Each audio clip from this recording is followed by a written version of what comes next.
Hi guys, welcome back to Educator Dr. Mom TV.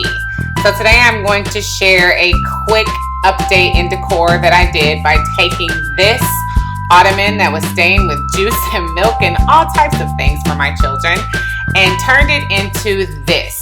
With a inexpensive blanket, I was able to reupholster this ottoman and update our living room. Stay tuned for the quick and easy steps that I did to change it into this.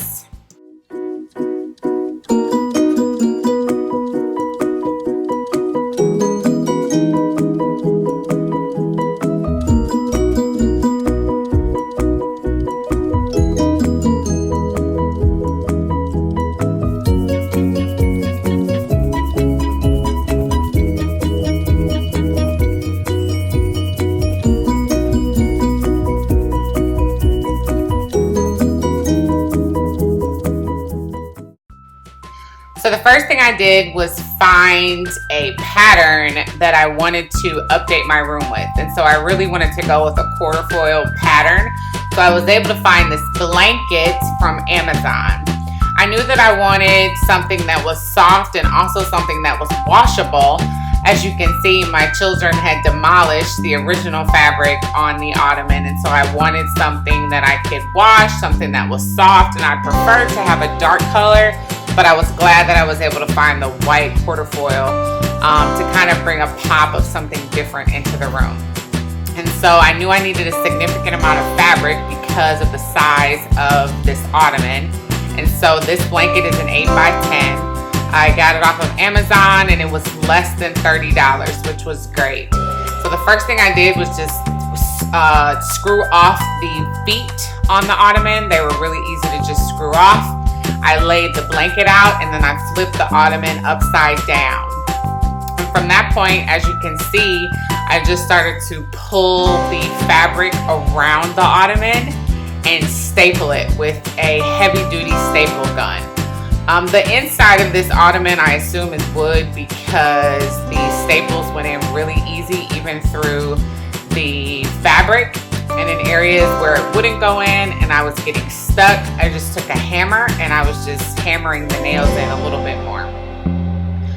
This was a pretty easy process. It took me, I would say, maybe 30 minutes. I was watching something while I was working on it. So it was pretty quick.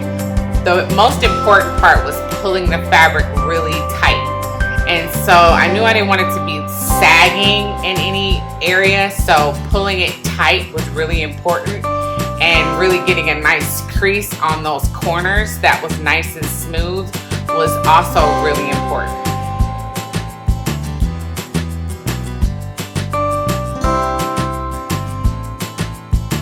I decided ahead of time not to try to cut the blanket.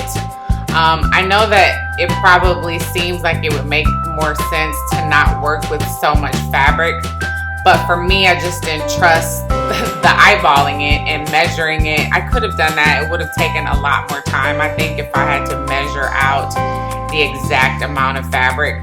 So I decided to just use the full blanket, and then I would cut away the excess fabric at the end. I made sure that I got the middle parts of the blanket pulled in real tight, and as you can see, I just kind of went down the side as I was pulling it really snug, and I stapled it at the same time. And I did that all the way around.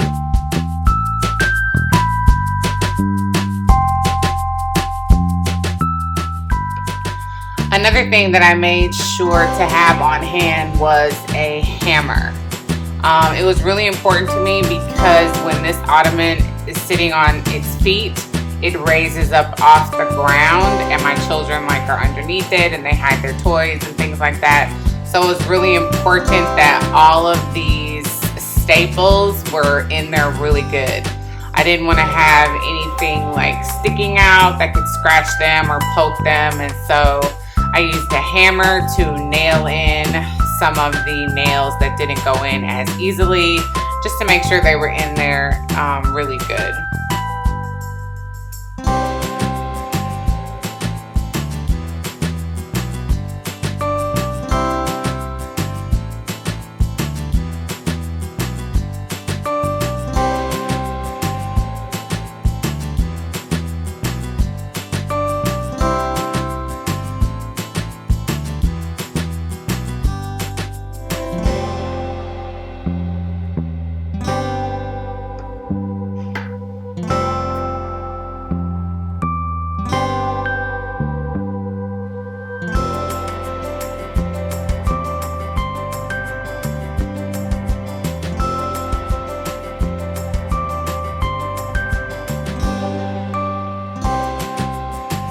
because the blanket was so plush, it was really easy to hammer in the nails and kind of push them so far into the fabric that there was no evidence that they were outside. So there was nothing that could scratch or scrape my kiddos. So that was really good in terms of getting the plushness of that blanket to be useful.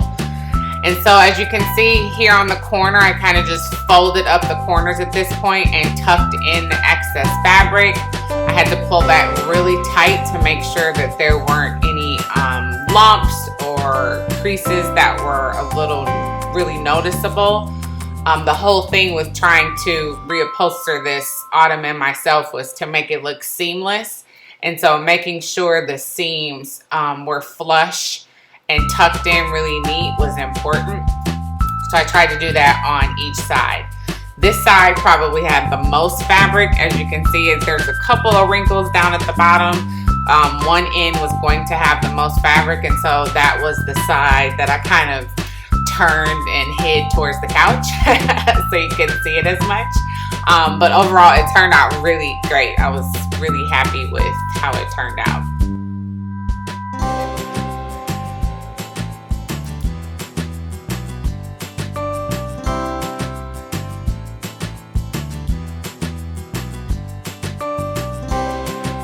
So once I finished this final side, this was the most important crease, so I had to make sure that it was really tight and snug.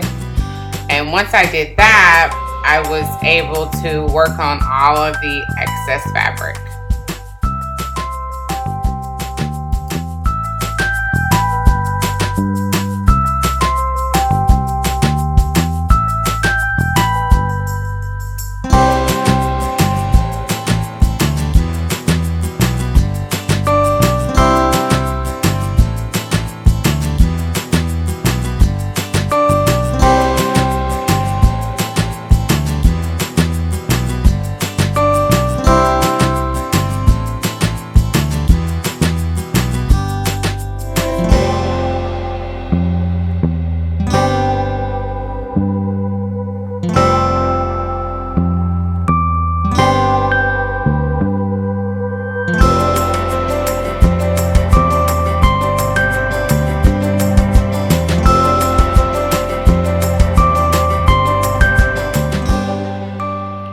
As you can see, you have to just persevere.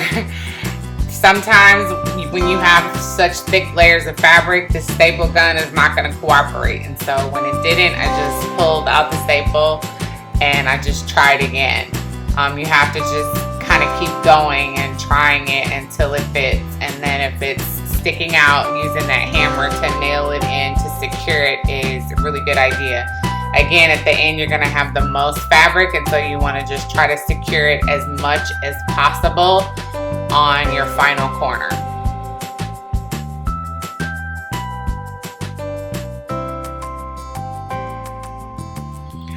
So now the first step in dealing with all the extra fabric is to find the holes where the feet screw into and cut a hole so that you can get the foot back in there. And so I just wiggle my finger on the corner to kind of figure out where the hole was, and I just cut a little slit open on each corner so that I can screw in the feet.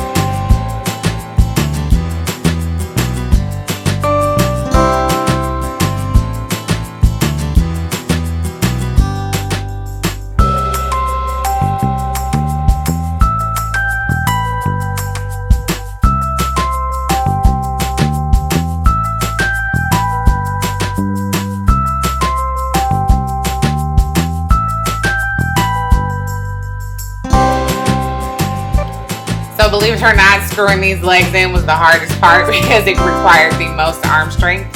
But once I was able to do that, the easiest step was cutting off the excess fabric, and I literally just took a pair of strong scissors and I went all the way around and cut off that excess fabric. It didn't have to be neat, obviously, because it's on the bottom and you can't see it. And this was the finished product. I was so excited about it.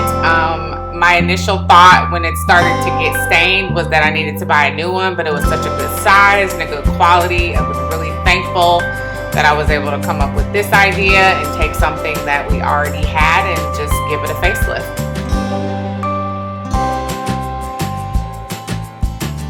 So it was a perfect addition to our room. The quarterfoil design I kind of blended in several ways, and it was a great update to our room. I hope you found value from this video. Thanks for watching. Don't forget to subscribe.